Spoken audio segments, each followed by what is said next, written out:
North Korea is one of the most isolated countries on Earth. It's heavily sanctioned, cut off from much of the global economy, and constantly portrayed as a country on the edge of collapse. So here's the question. If North Korea is supposedly so poor, how does it still spend billions of dollars every year? How does it fund one of the world's largest standing armies, build nuclear weapons, develop ballistic missiles, and somehow keep the government running despite decades of sanctions? The answer isn't hidden in one giant industry. It's hidden in dozens of smaller ones. Some are completely legal. Some exist in the shadows. And some sound so unbelievable, they almost feel like scenes from a spy movie.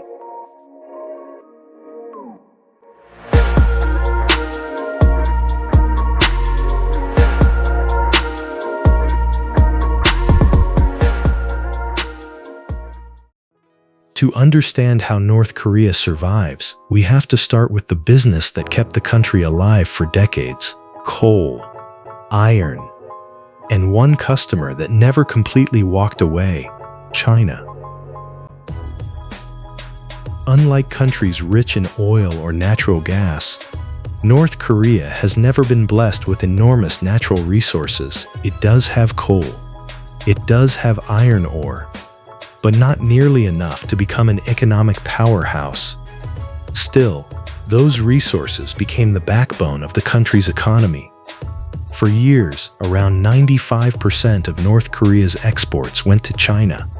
Train after train, ship after ship, coal and iron crossed the border and generated the foreign currency Pyongyang desperately needed. It wasn't making North Korea rich, but it was keeping the lights on. Then everything changed. As North Korea continued testing nuclear weapons and ballistic missiles, international pressure kept growing. Finally, in 2017, the United Nations approved some of the toughest sanctions in modern history. Coal exports? Banned. Iron exports? Banned.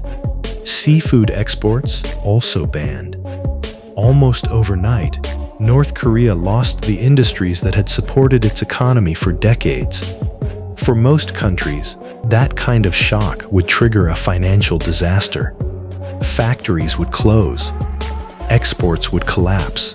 Foreign currency would disappear. And millions of people would feel the impact almost immediately. North Korea certainly felt it. But instead of accepting defeat, it started looking for loopholes.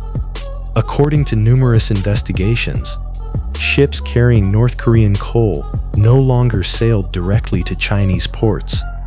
Instead, they met other cargo ships far out at sea. In international waters, away from crowded ports, the cargo would quietly be transferred from one vessel to another. Sometimes it happened once, sometimes twice, sometimes even more. By the time the final ship reached a port, it had become incredibly difficult to prove where the coal had originally come from. On paper, it no longer looked North Korean. It looked almost impossible to trace. And while coal quietly continued finding its way into the market, North Korea received something even more valuable than cash: fuel, oil, industrial supplies, and goods that helped keep the country's economy functioning despite international sanctions. But smuggling alone couldn't replace billions of dollars in lost trade. North Korea needed another business. Something legal enough to pass through customs, yet profitable enough to earn foreign currency. Surprisingly, the answer wasn't technology. It wasn't cars. It wasn't electronics. It was hair, real human hair. According to international trade data, large amounts of human hair were shipped from China into North Korea. Inside North Korean factories, workers transformed that hair into wigs, eyelashes, hair extensions, and other cosmetic products. Then those finished products were shipped right back to China. From there, they were exported all over the world. Many customers buying those products had no idea they had actually been manufactured inside North Korea. The label simply said, "Made in China." It's a remarkably simple business model. China supplied the raw material, North Korea supplied the labor. China handled the global sales. Everyone benefited, except the workers doing the manufacturing. And moving the money wasn't easy either. International sanctions made direct banking almost impossible. Money transfers connected to North Korea were heavily monitored. According to investigators, financial networks operating through Hong Kong and Macau allegedly helped move payments through layers of companies and intermediaries, making transactions much harder to trace. It was slow, complicated, and risky, but it worked well enough to keep money flowing. Still, there was one problem. Coal could be sanctioned. Ships could be tracked. Factories could be discovered. Banks could freeze transactions. North Korea needed an income source that didn't rely on ports, cargo ships, or even physical borders. It needed something that could cross the world in seconds without ever leaving a fingerprint.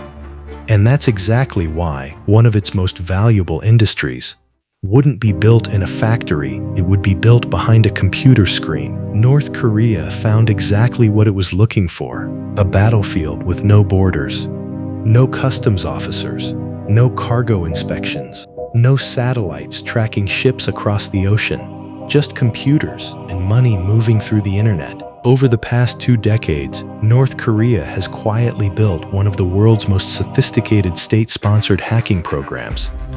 Instead of recruiting only soldiers, the government began searching for brilliant students. Teenagers who showed exceptional talent in mathematics, programming, and computer science were selected at an early age. Many received years of specialized training before ever touching a real target. By the time they reached adulthood, they weren't just programmers. They were cyber operators. Their mission wasn't simply gathering intelligence. Their mission was generating revenue. Billions of dollars worth of revenue. Banks, cryptocurrency exchanges, investment firms, payment networks. If money existed online, it became a potential target. One question naturally comes up: why focus so heavily on cryptocurrency instead of simply robbing banks? Because traditional banking leaves fingerprints. Wire transfers can be frozen. Accounts can be locked. Governments can sometimes recover stolen money before it disappears. Cryptocurrency is different. Once those digital assets move through enough wallets, tracking them becomes dramatically more difficult. And once they're converted, getting them back is often impossible. For a country locked out of much of the global financial system, crypto became almost the perfect target. Security researchers now believe North Korean hacking groups have stolen billions of dollars worth of cryptocurrency over the years. According to blockchain intelligence firms, hackers linked to North Korea were responsible for an astonishing share of global cryptocurrency theft in 2024 alone. Some estimates put that number at nearly 60% of all crypto stolen worldwide that year. Think about that for a second. One heavily sanctioned country with just 26 million people was allegedly responsible for more than half of the world's stolen cryptocurrency. That's not just hacking. That's an entire industry. Money stolen from one side of the world could quietly finance missile programs on the other without a single ship ever leaving port.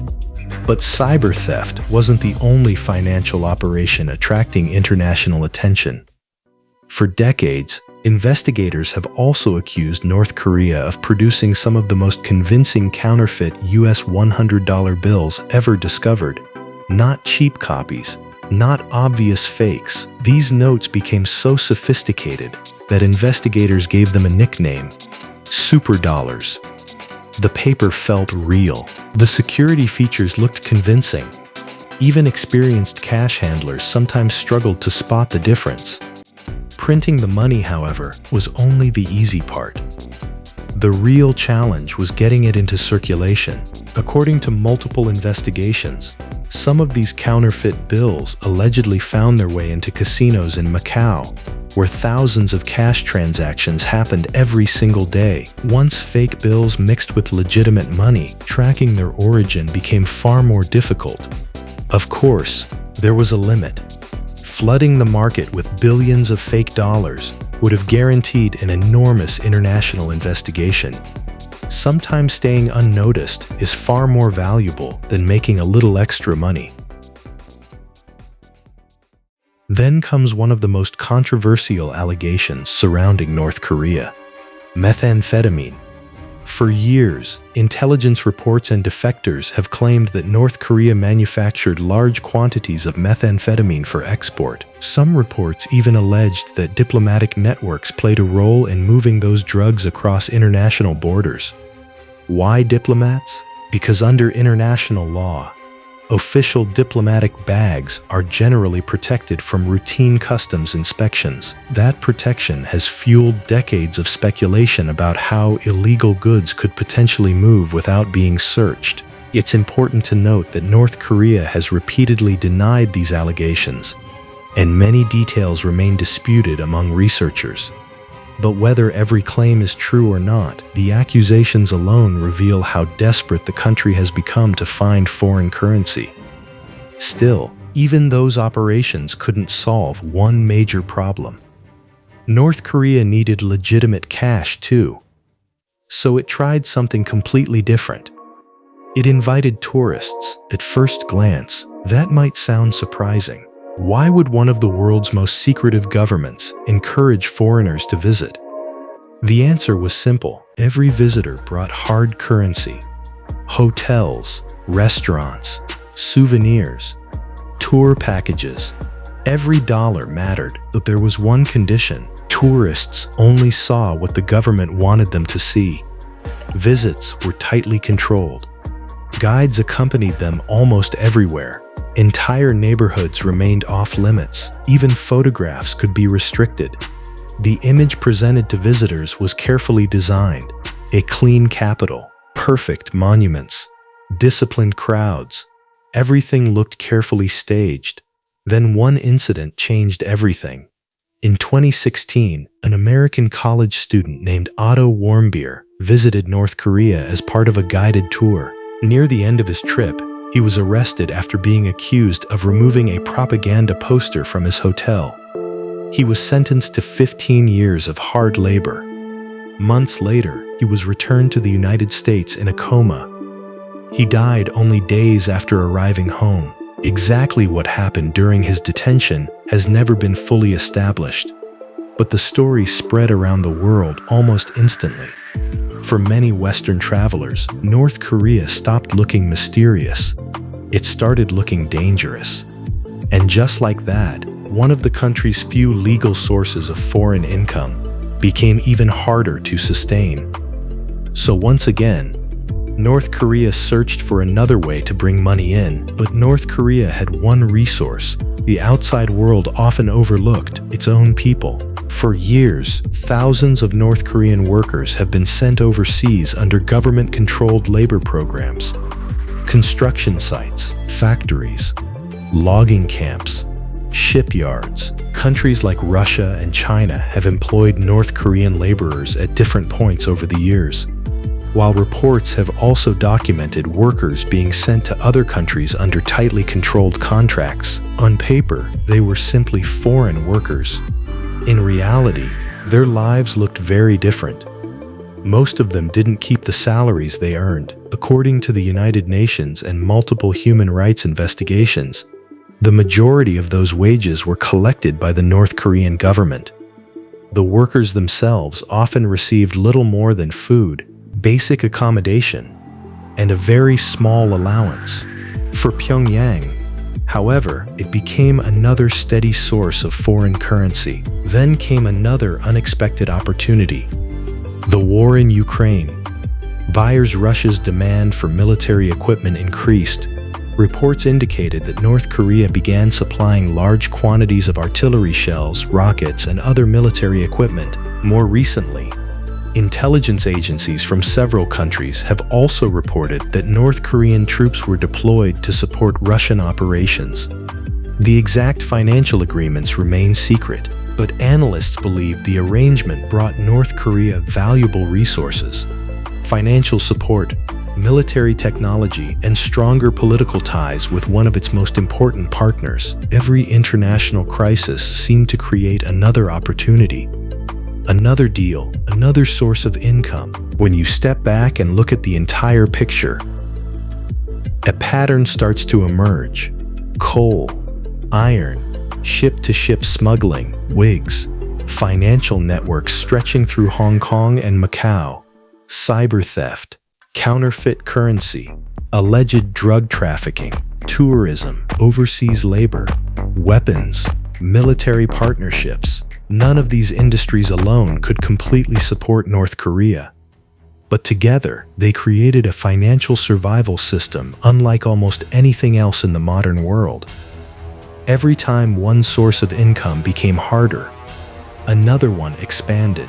Every new sanction forced the country to become more creative, sometimes legally, sometimes secretly, sometimes somewhere in between.